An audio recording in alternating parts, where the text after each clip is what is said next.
ahead and start recording. My name is Mary Beth Olive. I am located in New Jersey in the US.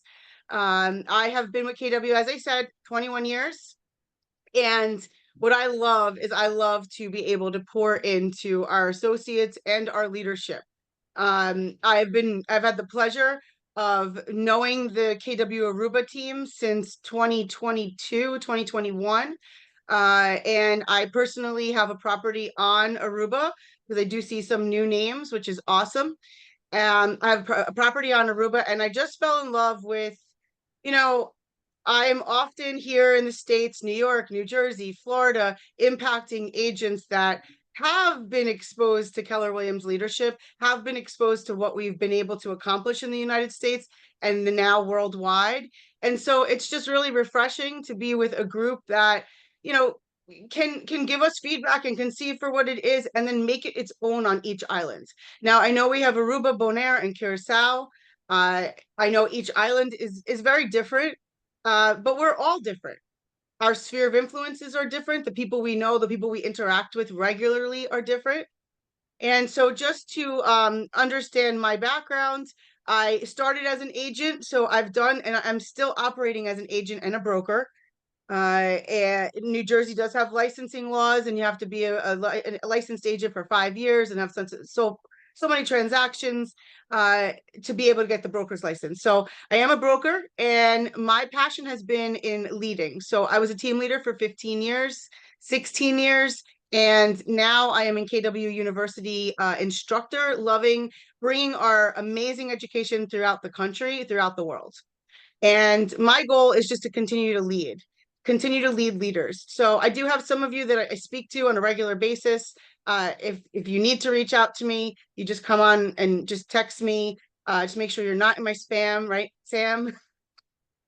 And so just kind of poke at me in every which way, whether it's social media, text messaging, WhatsApp, or email, and we'll get together so we could talk about this. Basically, the next 3 classes that we have. So I want to dive into a little bit of this is like an all-encompassing curriculum. So what we were able to do was some of us have experienced business planning clinic together. And some of us have experienced masterminds and ignite together. And the one thing that, as Susan and I were talking, and as she consulted with her operating partners, Edwin and Marianne, to slow it down so that you could really understand setting goals and then being able to put it to work. Okay. So this is all about me. I'm married to Mary. He actually encouraged us to buy on the island and just live that different life, that amazing life that we're creating. I have an amazing son, King. He's 14. And I did build a fourth level MREA team, and we're going to talk about a lot about MREA, Millionaire Real Estate Agent. I was a former ALC member. Some of you are ALC members. I'm going to survey that in a second. And the team leader term was from 08 through 2 crazy markets, almost 2 decades. And I was nominated as a Team Leader Hall of Fame, which is a very small group of team leaders throughout the world. It's a special group. I love launching new market centers. So I was part of launching 5 new market centers, and I've been part of 11 as a whole. 2019 was a #1 launch in the whole entire system. We were very proud of that. We were the most profitable company that year to launch. And I do sit on the National Profit Share Task Force, which you experience growth share. And I want you guys to ask me questions. Some of you that are brand new, you might want to put a question in the chat, or you might want to just do a raise of hands on Zoom, and let's have this interactive. We can make up for time on the 3rd class. So let's not worry about like asking a silly question. Questions are good. And then I became a KWU instructor, a director of productivity for some of the offices, and I currently now own my own office here in Perth Amboy, New Jersey. It's called KW by the Bay. So prior to us getting into this, let's talk about who's in the room. So like, how many of you, this is your first class with me? You could give like a little raise of a hand, maybe a virtual hand on the bottom. I see, okay, I see Ben. Ben is one of my agents here in New Jersey, so I invited him to come on and experience this. And then Matthew, and I'm not sure, I see some other non-faces. So, all right. What is, and this is a little interactive, what's one of your biggest goals in real estate? Like, why'd you get, why are you in real estate? Why are you working in real estate? What are you working towards? What is the big thing? I mean, don't tell me, oh, I don't really have to work. If you didn't have to work, you wouldn't you wouldn't work. You'd go find other things to do. So what are you working for? What are you working for? Who wants to share? We always have team leaders on deck, but who wants to share? So me personally, I'm working for the lifestyle. I'm working towards a more passive earning income lifestyle to put me in places where I completely enjoy my life. I'm looking to create experiences and memories for my family. And with that, money gives you options, right? But I've also understood throughout my journey that leading and being impactful is fulfilling. So there's no point in having a job that isn't fulfilling in at my point in my career. Now, are you guys going to go through some stuff? And as we talk about big why into your goal setting, are you going to go through some stuff? Are deals going to fall apart? Are you going to work through a couple of years to get in the groove of hitting the numbers you need to hit? Yeah, you're gonna earn your wings, right? So anybody want to live share? I think we have a chat. Let's see what's in the chat. Networking, growing, being more social, absolutely. Getting out there. Some people, like, you know what, I got into real estate to meet people because everybody wants to talk about real estate, right? Lifestyle, grow as an entrepreneur. Entrepreneur is a very loose term, right? So in this session specifically, I am going to ask that you walk away and come back next week with some like hard numbers, some like real goals, some like clarity on what you want. Financial freedom, the ability to spend more time with family, right? Money gives you options. So I want to thank you guys for putting that in the chat. Okay. So I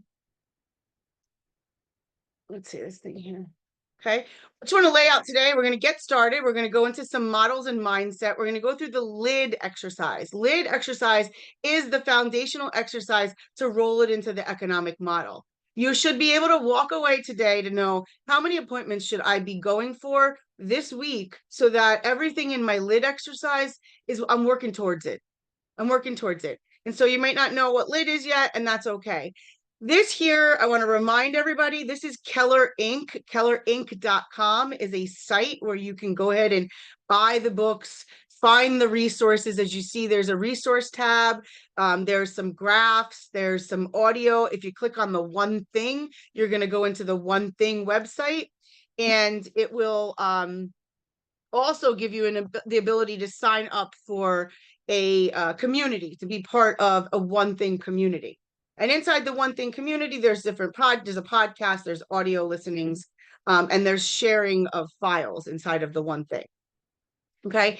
And also, I want to just point out some books, because one thing I've learned over all the years, and believe me, we as leaders, as entrepreneurs, right, that there still is this wave of up and down. I'm plugged in, I'm too busy, oh, I lost it, oh, I need to build more business. And to de-seasonalize that, it's the consistency of lead generation, it's the consistency of habits. But we are human, and what you'll read inside of the one thing is that we all live this unbalanced life, and it's just a matter of how long can we stay on the one side before we have to move to the left side, to the right side, because there is no such thing as a balanced life.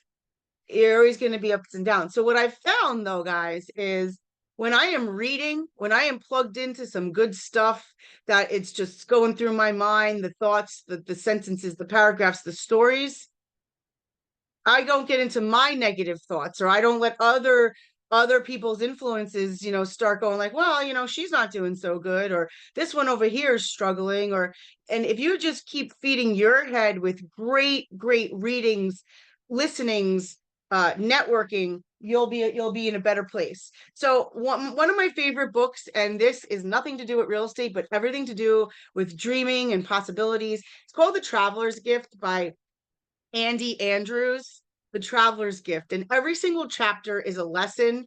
Everybody is from the history, and it's just a great leadership lessons are in here because, guys, you are the CEO of your own business. I don't know if everybody told you, but you are. And so John Maxwell is another favorite of mine. Anything John Maxwell is going to teach you about how to handle things, how to deal with people, how to win with people. You either win or learn. You fail forward, you don't lose. You know, Maxwell writes 5 levels of leadership.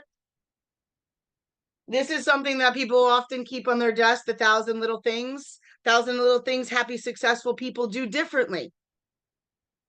How could I do it differently? It says, take that frown, turn, like, just look at things differently and the different thing, and it will appear different for you.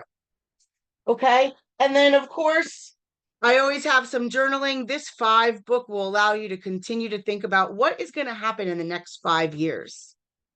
Okay. So today is really about what's going to happen in 1 year, but this is really what's going to happen in 5 years. Take a good think about where were you in 2019? This is pre-pandemic. Who were you in 2019? Think about the growth that you've had from 2019 till 2024. Now think about it being purposeful. Think about saying, like, I could actually do this stuff. I know my potential. I didn't even scrape it. And wow, that was all by accident, or I even got in the way a couple times throughout those years.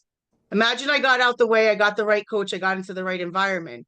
What could I accomplish in 5 years? So I ask you to think back, what was 2019 so that you can reflect on the growth, you know? And then, of course, I just wanted to bring to you, obviously, the 2 books, right? So the one thing I referenced, y'all need that. You're going to revisit it. It's one of the most popular books in business, not even real estate, not just KW.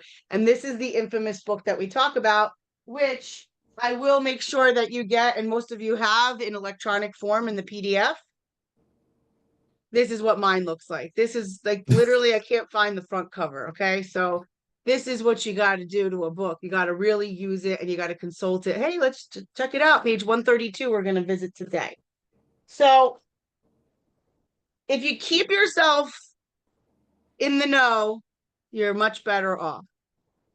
All right. So with getting started, we're going to dive into mindset and models. We'll go fast through that a little bit so we could spend a little more time in the numbers. And I need you guys to get a pad, you know, something to write with, because there are live questions here that we need you to answer for yourself. Okay. Goals of the course: understand the powers of the 5 fundamentals, create a business plan, execute your plan. These are basics that you are going to see inside of the MREA, the Millionaire Real Estate Agent book, the red book. This is the beginning of it. This is the habits and the mindset. The first part of the book, up to about 121 or so, something like that, is all about how we think, what we do, not about the tactical go taking a listing. This is putting models foundationally before creativity, rather than saying, like, I'm going to, do something that's never been done before. No, let's focus on the basics. Let's build a database. Let's talk to some people, and let's go present so that we can negotiate and we can market. Like, those things are not going to go away.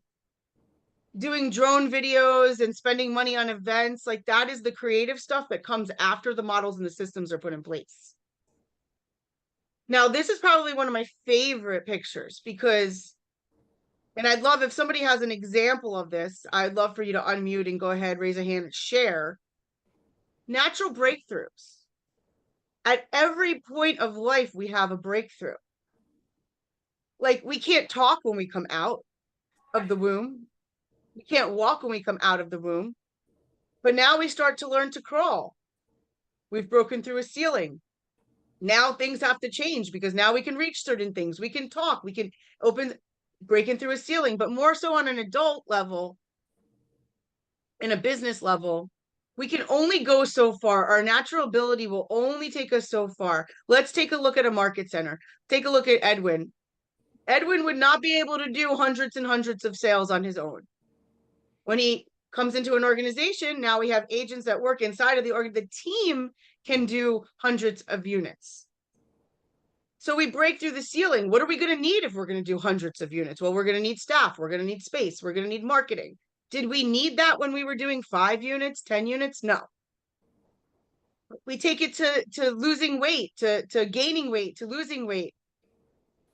Stop eating carbs. You're going to lose 10 pounds, maybe 15. Then you're going to level off. You're going to plateau. You're going to hit a ceiling. Now you're going to have to start exercising. You're going to have to add more water. You're going to hit a ceiling. Now you're going to have to do intermittent fasting, right? So all these things are ceilings. You're going to break through that ceiling. If you want more achievement, you're going to have to break through the ceiling. And when you break through the ceiling, you are pushing on your systems. And that's something that I think we have to be careful with, as I know some of you are great leaders and in positions where you have other people that you're impacting, right? Like, let's just look at Sue's for a second. She's the team leader of the market center. So she's got staff and she's got people. So what happens is, and Matthew, when you're working with multiple teams in different islands, you have people that you have to lead, right? So what happens is we have to remember as leaders, press on the systems, not on the people. Push the systems, not the people. Even in our own business, Lars brought another agent into his world. Press on the systems, because if you press on the people, they will just get frustrated. Your systems can't, you have to build the systems. That's breaking through the ceiling.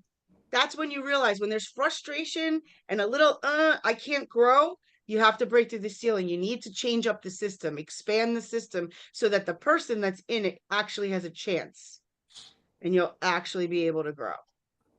Otherwise, you will go through people. Promise you. Okay. So when we look here, here's the 9 ways a real estate agent thinks. They think by a big why. Because something has to continue to drive you towards something. Because it's not easy to get like yelled at, people disappear, there's money in escrow, who knows when they're coming back. Yeah, it's coming, and then they ghost you. They can't get the financing, they can't sell, the job doesn't, there's all sorts of reasons why our deals fall apart or we don't get the listing. So if we're not attached to a big why, we're not attached to something bigger than just getting that listing. In the beginning, it might be just, I want to win. I want to win the listing. I don't even care if it's overpriced. I don't even care if it sells. That could be where you're at. That's okay. Just know what's winning for you. Then once you start getting the listings, now you're like, let me price them right. Let me get some sales out of this. Okay. So there are levels. Now, when you're taking listings, and I was talking to one of our agents just last week, you might have to say no to a listing when you're taking listings regularly, because it might actually interrupt and take you away from all the other stuff that you could do, because that listing is not going to fit in your standards and expectations of what your sellers do to work with you. But maybe some of us are not there yet. Like, hey, give me the listing. I don't care. Like, whatever. Right?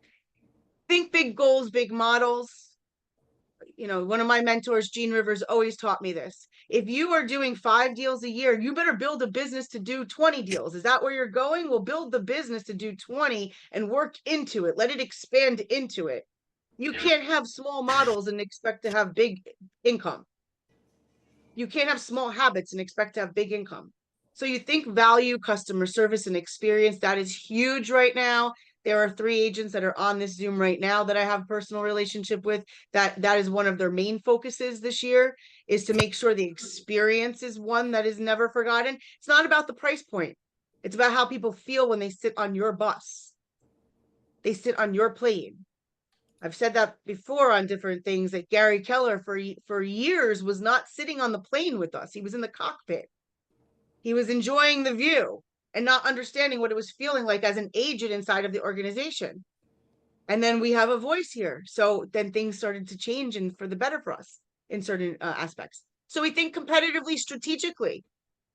And that's a constant move. Like, what's going on in the market? What's going on in my market? What's going on with my competition? Oh, wow, 3 other agents are doing what I do now.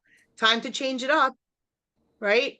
Think action, accountability. And with strategically and competitively, one of the things that's the easiest to notice in your business is you're all using the same photographer. You're all using the same marketing. How are you standing out? Now, I'm not saying some stat from standard marketing, but then how are you using it can be how you stand out. Action accountability. How do you hold yourself accountable? Are you with a mentor group? Do you have a accountability group? Do you have a coach? Do you have a Tuesday meeting at the office where we all just check in, peer partners? Think talent systems and standards. This is always a challenge. I watched Sue's come into the world and she's talent. I could just feel it. I could just feel that things would change a little in certain aspects because talent came walking in. And I see Edwin nodding his head, and we know when we're working with talent, what happens for us as leaders is like we go, "Oh my God, I got to show up now. I got to show up as a leader because this person's expecting me to lead them." And so it's all good when we have talent and standards in our businesses. And each and every single one of your business is an individual business. So yes, you have KW as your umbrella, you have the worldwide, you have all of that, but how is your business doing? Do you have systems? When you meet a buyer or seller, what do you do with them? Those of you that went through Ignite, we talked about, but what do you do with them? What's your touch system? Think knowledge and skills. You're here today, so continue to seek out. I know some of you go on, like Jeff Glover has seminars. You have James Shaw. I want to point you to that. Pivot Shift Ahead. Pivot Shift Ahead is a Facebook group that I encourage all of you to be on. It's 7:30 in the morning.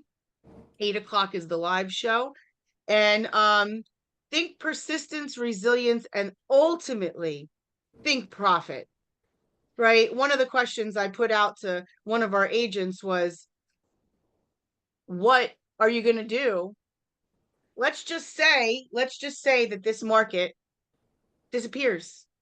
Now, the good news is we have an election year over here in the United States. So apparently we're supposed to have some rate cuts this month and next month before the election. So that's going to be actually great news for everybody, because what we have here in the US, talking about the market a little, is you have sellers who are like, I'm not giving up my 3% mortgage, 3.5% mortgage. Heck no. 7%. I go buy something twice in price and I got to pay 7%. That's what's happening. Now we are starting to see 5.75 for some special products. They say we should see high fives. That will literally take everybody who's frozen saying, I'm not going to go buy a house for sale. They'll go, okay, what's on the market? Now you're going to have the money's going to be cheaper. People will start buying again. And who knows what will happen by the springtime. But my question though to our agents is profit. What would happen? You have all these skills now. What would you do in the business if sales dried up for a little while? Because ultimately we're looking to make profit. So inside of real estate, there's all tons of ways to make money. Now, I encourage all of you to buy real estate. Some of you may be far away from that, but your one goal that should always be on that paper until you buy your first piece of real estate, because you are a realtor, is go get some real estate for yourself. Because the wealthiest people in the world, it was all built on real estate. I mean, yeah, they got technology and there's stocks and all that stuff. But when we look at it, real estate is an asset that will always increase. It's a leveraged, you can leverage it to get others, and other people will actually live in it and pay the note down. So like, it's one of the best types of assets, and it's a commodity that's not going away, right? So when we think about being strategic and we think about our market, we have to know where we are in the market. You know, is this a listing market? Is this like, let's service every buyer that comes our way? Is it, investor market, developer market? But at the end of the day, the traditional model of the MREA is, do you have leads? Do you have listings? And do you have leverage? Now, it doesn't mean leverage, meaning you need to go hire somebody. You all have command, and command is an amazing leverage for every single one of you. You all have Facebook, which allows you to jump into communities and share data. That is leverage. Whereas back in the day, we used to have to fax out. If we had an open house, we'd have to fax out and hope that somebody was picking up that black and white fax at each real estate office, and hope that somebody was going to put it on the bulletin board to tell all the agents, hey, go to this open house. They're having Chinese food. We had to call the offices. So leverage is being able to text message in a text blast. Leverage is being able to do a video. Hey guys, I'm over here at 123 Main Street. Right? Leverage is being able to put a post on Facebook and it's hitting 6,000 people in 2 hours. So don't think leverage you have to pay. Go for the free stuff first. Listings you need, leads is number one. If you don't have leads, you're not in business. And don't be looking to other people for leads. It's your responsibility to build your leads. It's your responsibility to be attractive, to be valuable to your database, to be accessible. Somebody said they want to be more social, right? So there are all sorts of ways that you can up your skill on that. So just to reiterate, the 5 fundamental models, we're not going to go through all of these today. Next week, we're going to go through the lead generation model solely. And budget, organizational, and expansion are for a different conversation. The first two you need to get down. You need to get down. What's your net income? And what are you doing to generate those leads? Okay, so I'm going to roll into the lid exercise. Here's the question. How is your market? Talk to me about your market on the islands. I see Curacao, I see Bonaire, and I see Aruba. So let's unmute and just, how are we doing? Are we fast? Are we slow? Are we in a busy season, a dry season? What's the product of the moment? Leaders, what are you seeing, Matthew? Well, what I see here on the island, it's a little bit of a slow moving market. Of course, I'm new to this market, so there's a lot to learn. But I think there are a lot of opportunity because Bonaire is about to be a lot bigger than it is now. There being a lot of buildings built right now, so the property market is still in its baby steps, I think personally. So I think there's a lot of growth, and there's a lot of opportunity for Keller Williams to grow on this island too. So Of course. I think that's where we're heading. Yeah, fantastic. Great job. Thank you. Thank you, leader. Anybody else want to add to that? Curacao or Aruba? Curacao? Yeah, how are you? Zita? Hi, how are you? On Curacao, there's like incredible development. There's building, like, it's amazing. So Are they building, how many units are inside these buildings? Are they smaller, larger, single homes? both, but mainly villas and apartments, but lots and lots and lots of them. So the market is getting really big. And because if I speak for the Dutch market, there's a lot of interest from the Netherlands because of changing rules there. So people are selling in the Netherlands and buying here. Okay. So there's a lot going on. Yeah. Okay. Well, my view is that there's a lot of, this is Edith speaking, there's a lot of new resorts, that's true, but as we discussed last week, the focus is in our minds on vacation rental, but the biggest market is non-vacation rental. So that brings Conflict of interest. So everybody, without knowing, is talking about vacation rental, but that's just a small percentage. So the minute you talk, oh, this is for vacation rental, you rule out approximately, I don't know, 70 or 80% of your buyers. Because normal buyers don't want to live in a vacation rental. Right. So there's, we are creating a problem here. That is amazing insight. Do you guys hear like that's the kind of stuff that you share inside of this kind of environment, Matthew, to your point, that you wouldn't hear otherwise. And that's a real great realization. Like the market, the call for the market, the consumer, we're not actually servicing what we're building is not actually serving the need. So we got to get in line with that to make more opportunities. Wow. Thank you. Maybe But I think we're getting a huge problem over time. When I'm realizing it, it's the same with the rental. We have a complete infarct of rentals. A lack. There is nothing to rent here because it's vacation rental. So all the clients, I have a waiting list of at least 15 clients who want to rent something, but there's nothing. This also due to that the houses which are maybe available are only vacation rental.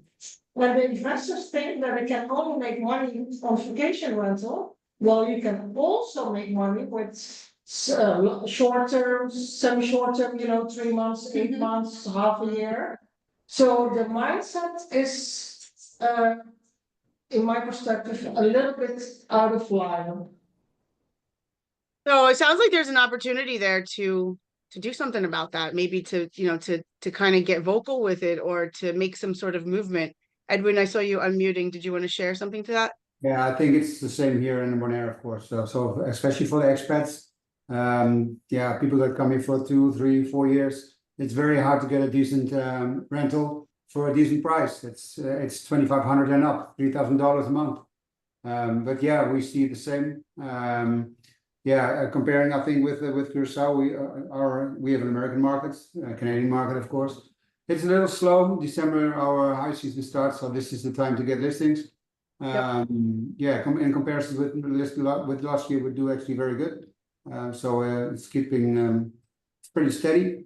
I don't think that the prices are going up too much in the next year because they went already up, stabilizing a little bit. But no, real estate markets in Aruba are still good and will stay good. Great. So we're seeing stabilizing right now. However, we are anticipating that if they do decrease the mortgage rate, we will see the prices increase again by like 10 to 20% in most markets. Just because there's so many sideline buyers that are not buying because they just can't afford the mortgage price for the product. So if it brings it down, it just opens up like 3 to 5 million buyers on the sideline in America. It's kind of crazy. So one of the things that you guys should know where to find and what to get, I'm sure most of you have already looked at this, but when you go to your agent.kw.com, right, that's going right into your command.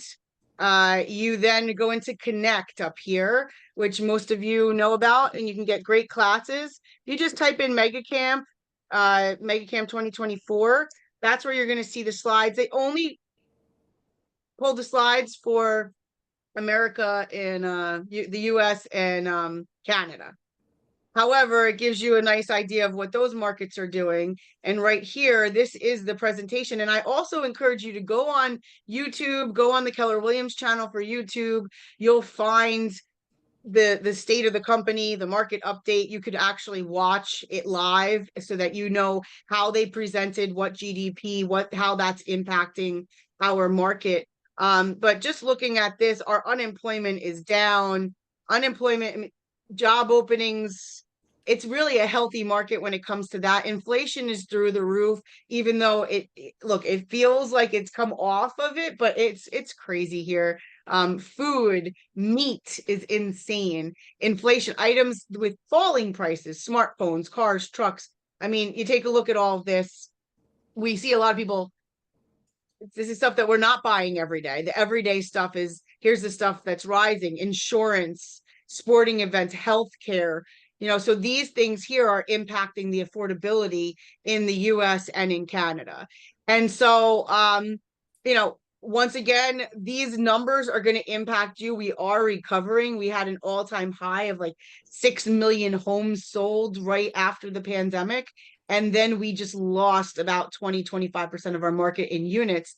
And we're starting to come back, but that all has to do with the interest rates. And this is one of my favorite slides. Go ahead, Edwin. Yeah, when will this affect our market? So what happens is, when will this affect your market is the interest rates dropping will open up money for people to come and buy.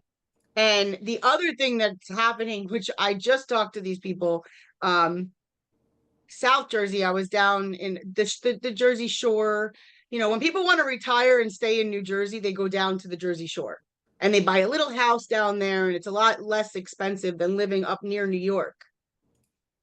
People are going, you know what? I think we're getting out of here. Like, they don't want the taxes anymore. They don't want the interest rate. They just want to get out of here. So they are migrating south. They're going to Florida. Florida is now like too inundated with New York and New Jersey. So now those people are we're talking about others. We're talking about going to Europe, going to South America, living on an island. So I see it impacting right now. This has caused people to think way different.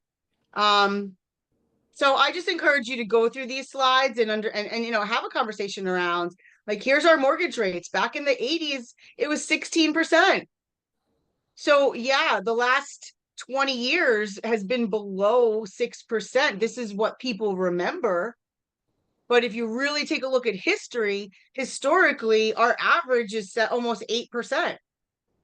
So, but this is just, it creates feelings and emotions for people, and then they either they choose to buy or they don't choose to buy. What we see is people are choosing different, and I think that for your markets, it's actually a benefit, because more and more people are talking about, hey, how do I retire on an island? What can I do? So, do you have made up goals, right? Or are you just going like, look to the right? I just want to make more than I did last year. Right? People just call me. I don't really follow a schedule. I don't have a schedule. Being a team leader for as long as I was, this is an everyday, every year, top producer, new producer. There is no prejudice on this. Everybody feels this way. People don't have a schedule. They don't follow a schedule. They wish somebody would come to the office with them, like a gym buddy, right? Numbers, what numbers? I don't even know what numbers to track. And so, yes, inside of our environment, it's a little better because we do talk about this, but it's ultimately up to you, entrepreneurs, to actually hold yourself accountable and create these goals and do a little homework this week. And it's the top 5% of people in our industry that actually do this. So, stand out. The begin with the end in mind. So what I often experience is people say, well, I want to do 30 transactions, right? I want to make $100,000. I want to make $300,000. Okay, why? What's important about that? Right? So go ahead and put it in the chat. If you absolutely know what you need to make, you can go ahead and put it in the chat. If you don't, just put, I don't know, or like, but if you know, go ahead and be interactive. So why do you want to close 30? Is it 30 transactions or is it 500 in GCI? What is important to you? So when we talk about the lid, here's the lid. The lid is lifestyle, investment, and debt. Lifestyle. What kind of lifestyle do you want to live? What kind of lifestyle are you living? And I'm going to share with you what my lid looks like, because you're going to have to get yourself on a whiteboard and some paper. L, you put the L down, L. Vacations, eating out, utilities, rent, mortgage, daycare, cell phone, groceries. Do you know what it costs you to live in your household, in your lifestyle that you have right now? Too much. Too much. And tell me about it. I know, too much, right? But we have to have clarity on it, because that's when you start looking at the credit card statement and you realize, why am I paying $24 for Netflix when it's included in my package over here? Why am I paying, $11.99 a month for Microsoft something that my son's not using anymore? Why do we have 3 gym memberships and none of us go to the gym? Like, these are the things that you go, okay, that just cut $300 out of the lifestyle and it's affording me other things. But this gave me true clarity. Do you think you need 5,000 a month? Do you think you need 10,000 a month? What do you need to live on? Then the next thing is, what would you like to live on? So I encourage you to make 2 lid goals. The first one is, what do you need? If your mortgage is $3,000 and your cars are $1,000 and your insurance is $1,000 and your cell phones are $500. I mean, I'm talking about a family. And now we talk about groceries and gas, and we start adding it up and it's $8,000 a month. Okay, well, what would be something you'd like to add to your lifestyle? I'd really like to go out to dinner every week on a Friday with my husband and not have to worry if it's $200, if it's $100. I would like to have a $500 budget for date night. That would be extra. So that's an extra $6,000 a year you need if you want 500 a month, right? I would like to be able to go on vacation every quarter for 1 week. A healthy lifestyle, guys, is go on a vacation every quarter. Every quarter, 1 week. Take it down. And then every month, take a 3-day. Take a 3-day weekend. Maybe it's a staycation, but a 3-day weekend every single month and a 1 week every quarter will really get you like, but can we afford to do that? Most people will say, I can't afford to do that. Can't afford to take 4 weeks off. I can't afford to take Fridays and Mondays off on. No. Okay. What would it cost you? Well, I need an extra $10,000 to do that. Okay. That would be the second tier. So the first L number should be what you need. And I would really encourage you to make another L number of what would it be nice if I had? You need 8. Would it be nice if you had 15? Right? And then for me, and you'll see on my chart, I like to put a real stretch goal. Like, what if I took all limiting beliefs off? And I said, I want to donate $10,000 a month to Africa. I want to donate $10,000 a month to my church. I want to send my parents, I want to send somebody on vacation every single week, every single month. And I want to live here, here, and here. Okay, I need $50,000 a month. I want to blow through $50,000 a month. Well, $50,000 a month times 12 is $600,000 a year that I would need just to blow through $50,000 a month. That's not the goal though, because if it's 600,000, I'm going to be short because of the I and the D. Okay.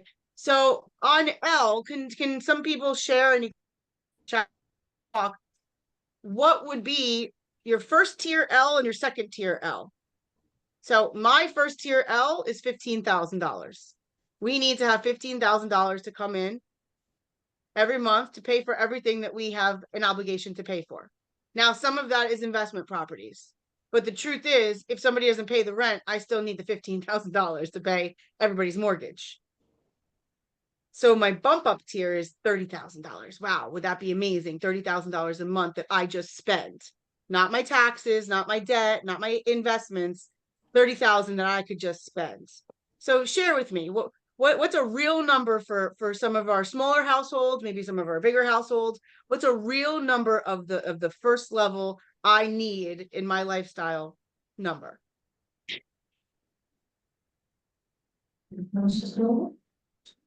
Sure, Sal, do we have a number? 5,000 US. 5,000 US. That sounds reasonable. 5,000 US sounds like maybe a $2,000 rent or mortgage, and then 3,000 for all the other stuff. Well, Okay. yeah. All right. Anybody with a bigger number? Maybe you have a couple children and some mouths to feed. And Kosten. I don't know. here's something else I want you to think about. When we think about our future, not to go on the negative, but what happens if we have to take care of a parent? Do we have an extra couple $1,000s a month to take care of a parent, or to make the accommodations in our house to bring a parent in, or a sick spouse or a sick sibling, right? Like, what happens if life happens? Are we insured properly? So when you talk about insurance, do we have enough insurance? Do we have an umbrella insurance over all of our stuff? Do we have disability insurance? Because as a realtor, as somebody who, hey, if you can't go out and show a house today, Samantha, you can't earn a commission. Well, what if you're down for 5 or 6 months? Do you have you set yourself up with some disability insurance? And it could be a very small policy annually that could protect you, God forbid something were to happen, right? So we don't think about all the things until we have to think about them. So our numbers for the lid should be anywhere from 5 to 30. I mean, on a need. And then whoever said 5, if you wanted to treat yourself and treat some others, what would be that stretch number instead of 5? What would be nice to come in? comfortable would be 7 plus. Right, would so be 7 plus. The Right, basic is 5. yeah, extra couple $1,000s we could save for something, we could take people out, we could go to nice dinners.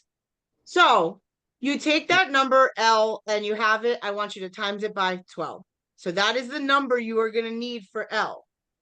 If it's 5,000, you need 60. If it's 30,000, you need 360. Just have your L number, okay? Now, I'll give you some tools to help with that. A budget would be one, right? Allocation.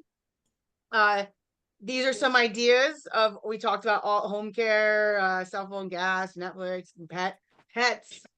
I'm not saying get rid of your pets, but you start looking at things and you're like, okay, this dog's costing me $100 a month and I don't really have it. Well, maybe well, not in Aruba, don't give the dog away because it's probably going to end up in the streets. Okay, just keep the dog, just figure it out.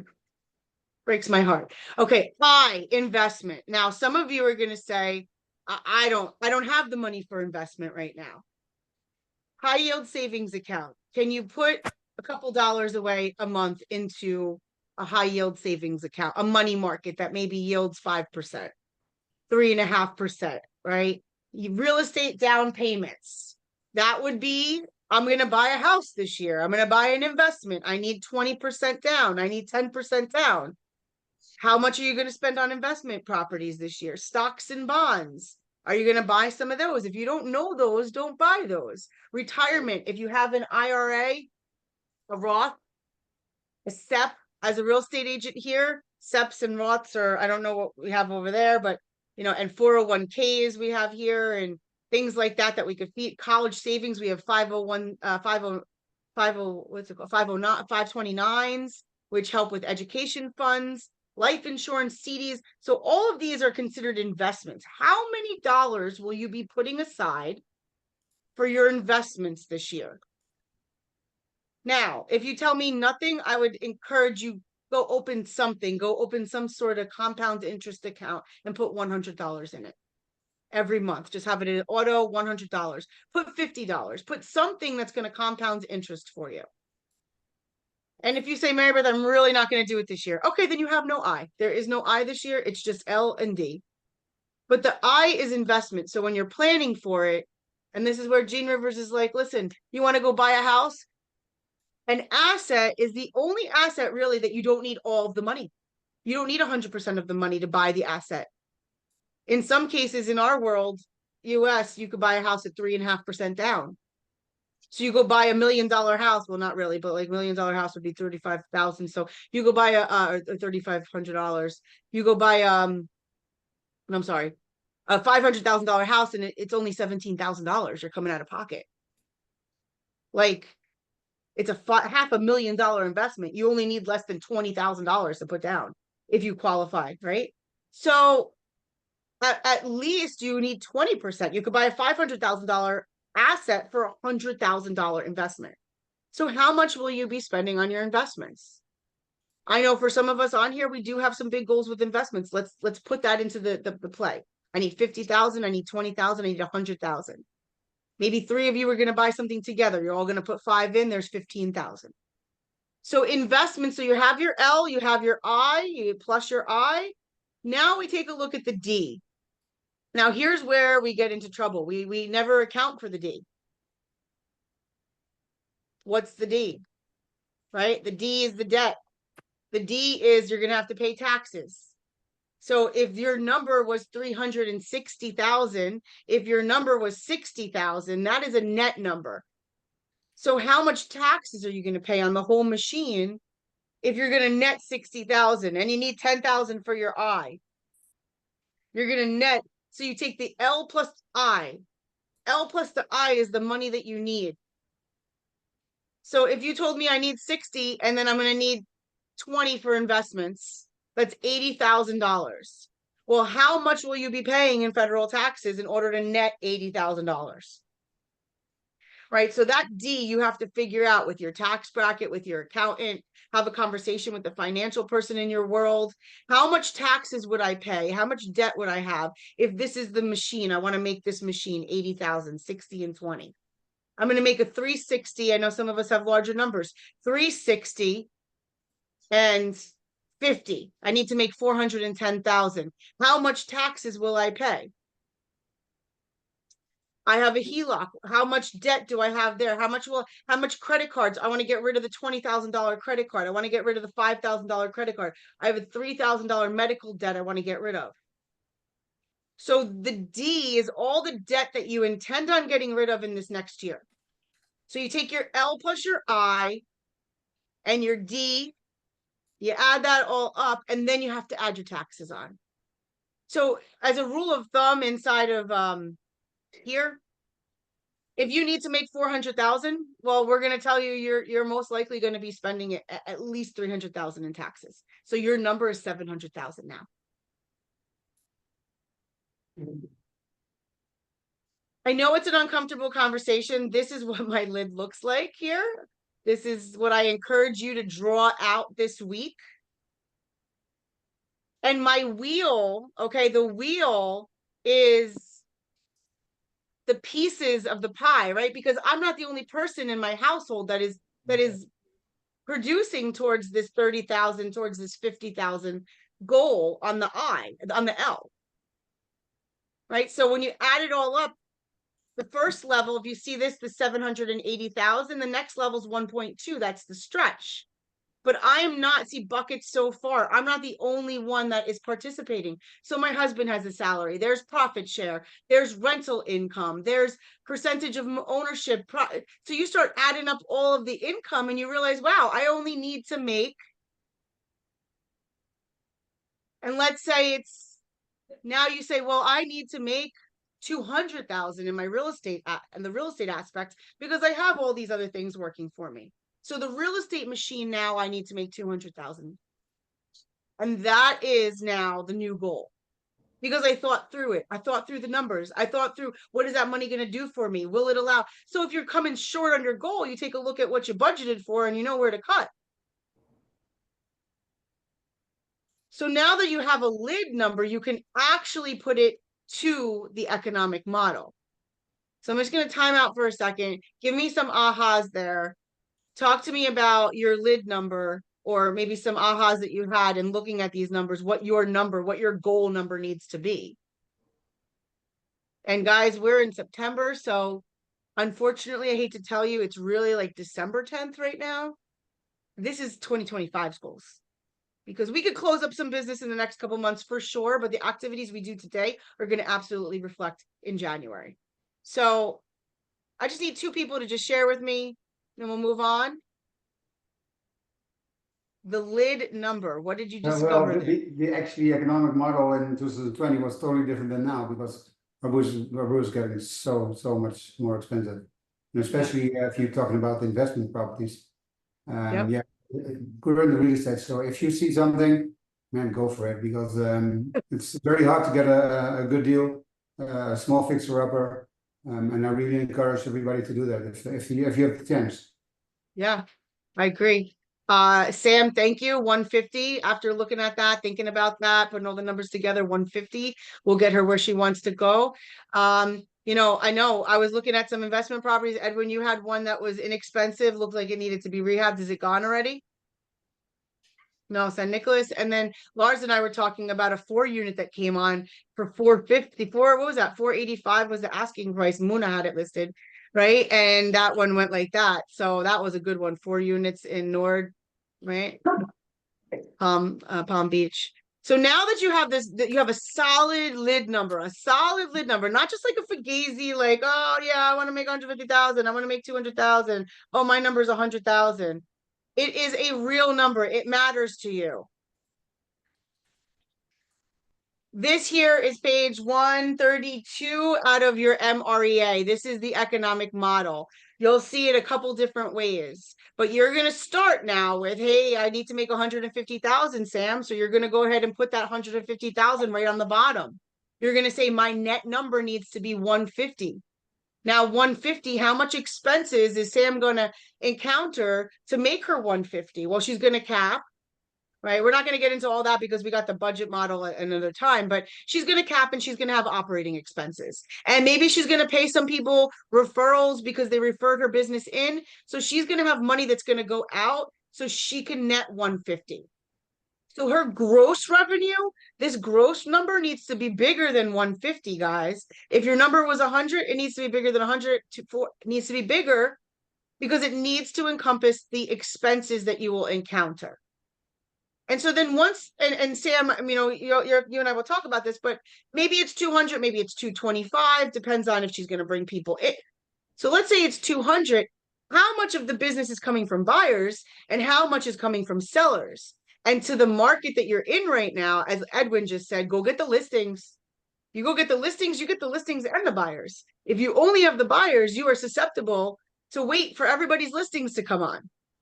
And then you're chasing after the listing. So your goal is to have a 50-50 business. 50-50 would be the business that you are aiming for, but it's not going to be that in the beginning. I promise you. It's going to be 80-20, 70-30, 30-20, 30-70, and you'll go through all different stages. And then as you see here, the percentage of commission, the sales price, the percentage of your conversion is going to factor into how many appointments you actually have to be on. So when we take a look at it in many different ways, here's it flipped upside down, which you'll see often. Now the net number is at the top, and you're going to see that this is the $1 million model. And I just find that for me, where some of you are at, this is just a little like, we're not doing 250 units, not next year, not on Aruba, not in Bonaire, Curacao, maybe in a couple of decades. Right? So I just want you to see how this actually works. You're going to have performance, your skill, your behavior, your accountability, the leads you're creating, and your investment of time is going to ultimately give you your results. In the email. Okay. And like I said, operating expenses, cost of sale, which are the people and the referral money, because guys, you don't count it. But if you make $10,000 and you send me a referral because I gave you the client, you made 7,500 because you sent away 2,500. Are you accounting for that in your expenses? It might feel great to close that sale and have that $10,000 check go back to Marianne, but the minute it comes to you, it's already got divided a couple of times, and you need to account for that as a business owner.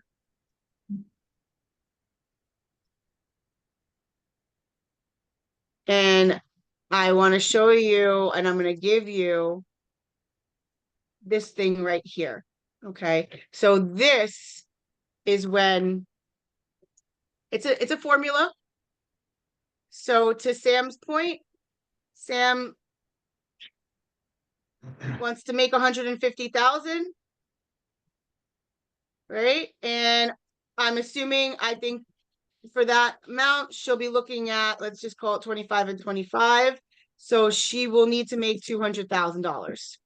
Now at $200,000, if she does 60%, all of these beige, you can change. So if Sam has a 50-50 business, she needs to make 100,000 and 100,000. If Sam goes and takes listings and she says, my commission is 3%. Now let's see what we're going to offer to the buyer's agents. My commission is 2.5%. My commission is 2%. It's going to matter. Look at that top number, 29 appointments. If she goes and takes 3%, now she only has to go on 19 appointments. The top left number, seller appointments. Okay, so as you play with this, and what I'm finding is a lot of people are doing 2.5, and then as an average sale price, let's say it's 400,000. This is US. And let's say this is where on the economic model, I would say to Sam, you got 100,000 coming from your sellers. What's your average commission you're going to take? She says, Marybeth, I'm going to take 2.5%. Okay, great. What's the average product you're going after? It's about 400,000. Okay. And if you take a listing, Sam, what's the chances that it goes to the closing table? Well, it's a little challenging. The time right now, it's about 50%. Okay. Well, if you go to the seller's house and present, what are the chances you actually take the listing? And she said, well, I'm getting better, 75%. Okay, Sam, that means you have to go on 27 seller listing appointments to list 20 sellers to sell 10 listings. At an average of 400,000, a 2.5% commission will give you $100,000 from sellers. And while you're working the seller side, and I'm not saying don't focus on the buyer side, because I know for the islands, people are inquiring about properties all the time, right? So you have to work your buyer side, but I am inside your numbers. I do know you can control your seller side way more easily than the buyer side. I also know that you that are working buyers, it may feel very busy. And if you are not getting them to a certain point, you have no business. It's just a pipeline of a lot of people that are chattering about maybe one day I'm going to buy something. So on the seller side, you are signing them up, getting a listing agreement, and then you have the ability to go market it to attract the buyers. Way better method of strategy to run a business. But of course, you're going to service all the buyers that come your way. What I find though on this is the buyer deals are falling apart. People are being weird. And I think it has to do with the financing. So 2%, let's say on average, you're getting paid 2%. And let's say on average, your buy side is a little bit higher than your sell side. So it's 550 instead of 4. That typically happens. And you know what you say, Maribeth, if I'm writing offers with a client, 75% of the chance they're actually going to the closing table. Okay. And then you tell me, Maribeth, everybody I meet, like, listen, like 30% of them are actually coming out to see something. It's not 80%. It's not 70. It's like 30% are actually going to go out and write something with me. So now I say, listen, Sam, you want to do 9 buyer deals? You're going to have to get into relationship with 40. 40 to write with 12 to close 9 to get you your $100,000 from the buy side. Now, as you get better in conversion or you start realizing, and like one of our agents has like a guy who's been given multiple transactions. All right, let me put some more energy there and let me focus on that because that's going to get me my numbers. At this point, Sam, if these were your conversions, my conversation with you would be, Sam, you need to get your butt on 27 listing appointments this year. How many did you go on? Did you go on 2 this month? Did you go on 3 this month? Everything else doesn't even matter. Count your buyers. How many buyers have you encountered this year? Well, I'm up to 12. Okay, you got 28 more. Let's find them with no attachment to whether or not they're closing. So when you actually know the real number, then you put it to the plan. And when you actually start tracking, you know, Lars, if I could ask you, like, that's a question we talked about last week. When we looked at the buy side, all the red I saw, because we are actually color coding dead deals, right? What we noticed, how much was it falling through? Sorry, sorry, the buyer deals, you mean? Yeah. When we were looking at all that red, I was like, look at all that red. What does that tell us?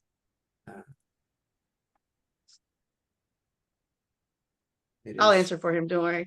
It's the red. What it was telling us was like 30% of his buy deals were falling apart. 25 to 30%. 25 to 30%. So it was like, well, you're not going to not meet these people. They're going to be inside your business probably next year too. But literally the MREA was coming to life with him tracking his deals. I said, look, there's the 30% falling apart. And those were, some were big deals. Some was a lot of time. And would have he done things differently? No, because they were really getting put together. But if he doesn't count for that next year, that 30% of those buy deals might be falling apart. Whereas on the seller side, there was a little more control. There wasn't as much fall through. Yeah, there was some, but not as much. So when you know what your personal numbers are inside of this, that's when it becomes alive for you. If you don't know your personal numbers, guys, I will just tell you, use 50% for both of them. For all numbers, use 50%. I know that the MREA tells you 80 to 65, but that is for the most skilled agents in the back of this book. The most skilled agents at this time were surveyed, and that's where we got those numbers from. So they're just saying an ideal business is 65 to 80% conversion ratios. What I've found is most agents are operating at a 50 to 70% conversion. And it's just like, okay, it's just more no's to the yes. Okay. All right. So let's have some ahas to this. That's it for this session. We just wanted to break down the lid, big Y to the lid to the economic model. I am gonna send out to you that file so that you could create your own economic model and then like send it back to me. I'd love to see it. I also ask you to draw out your lid, like really think about what your numbers are, your investment and your debt before you do your economic model. So that is your homework before we get together for next Tuesday. Next Tuesday, we're going to be diving into how to generate those appointments. Sam's number was 27 and 40. Well, where's she going to find these 67 people? And that is what next week's focus is on. So let's hear 3 ahas. I know there's a room of 9 agents over there in Curacao, so we should at least get one out of that room. The first question? We didn't hear the Ahas. question. The ahas. Get an aha from this training. Give one of the something that was like an eye opener during this An eye training. opener for uncovering what the lid is in your world and then applying it to the economic model. I think we all already know or knew or not. For me, it was not something new. But maybe for newer agents. Yeah, for me it was, yeah, For eye me- opener. For me, the balance between the buyers and the sellers. Right. There's not a standard. It just goes like with the seasons. Today it's this, tomorrow it's that. You cannot fine tune in on it. And look, it took me years to realize that it is a 50-50 market. The question was asked in a class, what is the market yields? Like percentage of buyers and percentage of sellers. And we're all like scratching our heads like 64, I don't know. And he said, well, every closed transaction is a seller and a buyer, isn't it? It's a 50-50 market. So even when you study your business at the end of the year, if you closed 12 sellers and you only closed 4 buyers, we want your buyer side to come up. Our goal now is going to be like, if you could do 12 sellers, you should be able to do 12 buyers. So at least bring that up because, you know, there might be a conversion or a missed opportunity there, but it definitely was an eye opener. It changed my methodology of how we attracted listings at the time. And Yeah. also every buyer, 40% of buyers have a house to sell. So like the marriage between buyers and sellers, right? All right, 2 more ahas. Well, I think most of us don't even know how the percentage is, the buyer and seller. So I encourage everybody to take a look at that, and it doesn't have to be a new agent, but also the most experienced agents take a look at it, how it is, buyers or sellers, and if you see a big difference, then you know where to work on. Yeah. You know, in my consulting with a lot of top agents that like on the outside appear very successful throughout everywhere, they typically have that problem. One of the biggest pain points is, let's talk about your seller versus buyer. And if it's that their seller side is so heavy, what is that telling me? That's telling me that you're missing buy side opportunities. Don't tell me you don't get up calls and emails and text messages and inquiries. It means you're blowing them off or you're not servicing those leads because you're focusing on going to get the listings. And that just tells me that you might have a leverage problem. Let's find somebody in your environment that we can work a referral kind of agreement with. I'm not saying build a team. I'm just saying let's not lose those deals because those are people, right? And on the other side, you'll have very successful agents that when I look at their business, I say, well, how many buyers versus sellers? Oh, I did 32 buyers and 5 sellers. And I'm like, oh my gosh, you got to be exhausted. But what happens when the market disappears? Like you are not a listing agent. You are going to be susceptible to only the listings that come out. And when you bring that to light, somebody goes, oh my gosh, I only take listings that are given to me, or my buyers have to sell their house first, or it's a come list me. And if that is your case, which is very typical in a lot of top agents, I just encourage you in the next year coming up, let's start to add some prospecting. Let's start to add, hey, I'm going to go find some listings also. I'm not just going to be receiving listings because, you know, the healthiest way to deseasonalize your business is you go get the listings. So, Yeah, I all think right.